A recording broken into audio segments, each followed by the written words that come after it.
तो सत्ता संभालने के कुछ ही दिन बाद सीएम योगी आदित्यनाथ ने मुस्लिम महिलाओं के लिए अहम फैसले लिए। गरीब मुस्लिम महिलाओं की शादी के लिए खास योजना तैयार की जा रही है। क्या हैं ये तमाम योजनाएं और क्या है इसके जरिए योगी की मंशा, आइए देखते हैं।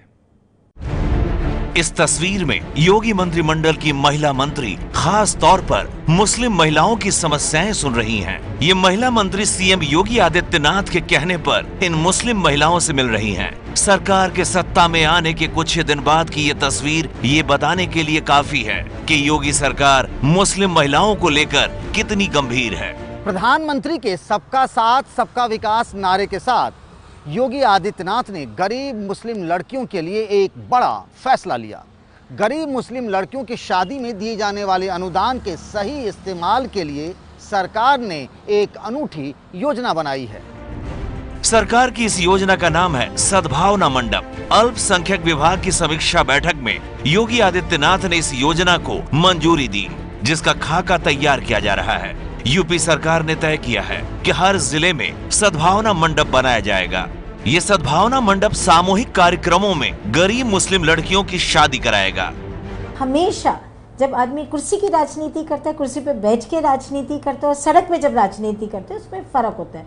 मोदी जी की भी एक अलग सी इमेज थी। जब वो आए तो उन्होंने कहा मैं चाहता हूँ मुसलमानों के हाथों में एक हाथ में लैपटॉप और एक हाथ में कुरान हो, क्योंकि आप एक डाइवर्स कंट्री को, एक डाइवर्स स्टेट को आप लीड कर रहे हैं। आप किस तरह से खाली एक धर्म की बात करके आगे बढ़ सकते हैं। तो ठीक है, ये मैं बात मानती हूँ कि हम लोगों ने भी हमेशा योगी जी को एक रेबल राउजर की तरह देखा। तो एक तरह से आप ये कह लीजिए कि बीजेपी को लगा है कि हमारे को 2019 में और जातियों का समर्थन और अब की बारी मुस्लिम का भी समर्थन लेना है। मुस्लिमों में दहेज जैसा कुछ नहीं होता।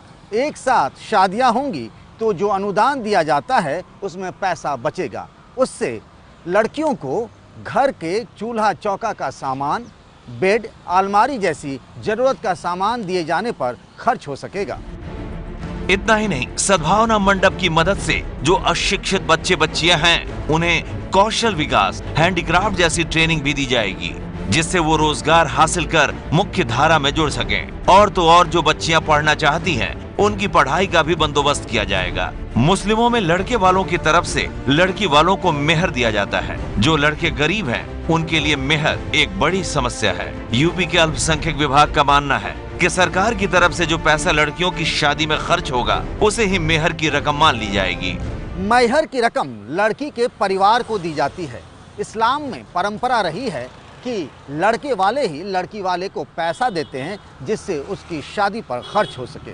अखिलेश सरकार के वक्त बीपीएल परिवार को लड़कियों की शादी के लिए 20,000 रुपये दिए जाते थे।